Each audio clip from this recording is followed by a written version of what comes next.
Wateja wetu wa Dr. Nay leo tumetembelewa na babu. Sasa nina maswali hapa ya kumuuliza. Najua vijana wenzangu mna maswali mengi sana ya kumuuliza, lakini mimi nimesimama baina yenu nyie kumuuliza maswali. Babu, karibu. Na maswali machache nataka kukuuliza. Njaa inaniuma kwanza. Tunatokea kwenye familia hizi za Promoka Kudake Tambala Utwike, tunafanya makosa katika vitendo.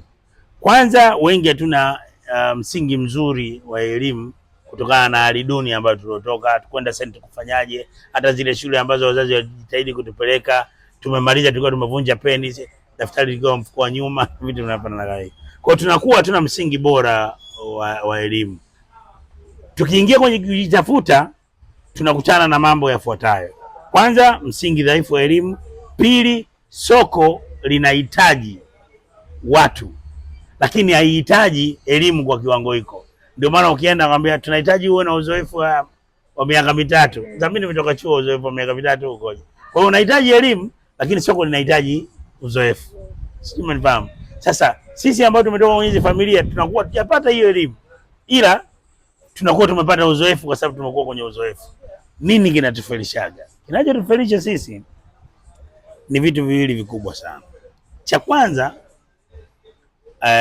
tunaamini mtaji ni pesa. Niliwahi kumwambia naye zamani sana, hakuna mtaji mkubwa duniani kama uaminifu na heshima.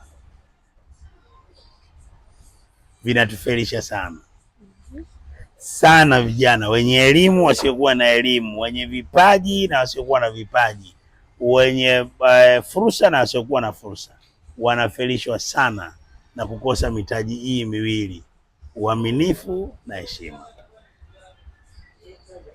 Hivi vinatufelisha, lakini ukibahatika kuvifanya hivi vinatusaidia sana kusonga mbele.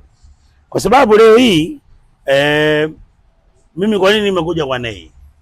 Kwa sababu toka namjua ana heshima, toka namjua ni mwaminifu. Ukiwa na heshima, kila mtu atakusogeza karibu yake kwa sababu anaamini utaendelea kuwa na heshima kwako na kwake. Utomvunjia heshima wala utozivunjia heshima shughuli zake wala utojivunjia heshima wewe. Kwa hiyo watu wengi watakuweka karibu. Ukiwa mwaminifu, kila mtu atakuamini, anaweza akakupeleka hata sehemu ambayo yeye anaaminika, yeye akawa dhamana yako. Kama bwana huyu bwana mkopesheni material haya ya milioni 5. Mimi namdhamini. Uaminifu. Kwa sababu wewe ni mwaminifu. Na kweli ukaenda ukafanya kazi, ukarudisha milioni 5 ya watu na ukapata faida yako milioni. Kwa sababu yule aliyokuazima material wanafanya biashara ya aina hiyo wengi, yeye hata kuacha. Nakwambia bwana alikuleta yule, lakini mimi nakuamini, nakupa hii ya milioni 10, kafanya biashara.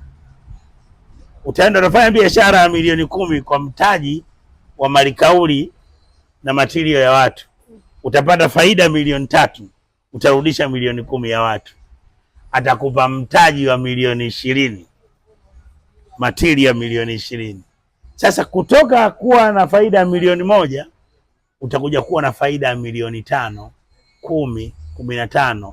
Utakuwa uchukui tena malikauli, unanunua material na unaweka kwako. Ndio maana udogo wangu hapa Dr. Nay, taalamu kabisa set cover, alianza kule Buza akiwa na ofisi kadogo tu, na leo hii yuko Sinza Mapambano, ana ofisi kubwa na magari yote hayo unayoona yamekuja kwake kwa sababu ya mitaji miwili. Hakuwa na pesa, alikuwa mwaminifu na alikuwa na heshima.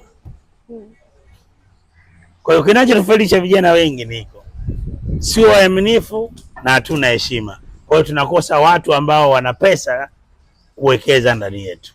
Nimejibu swali lako? Umenijibu vizuri.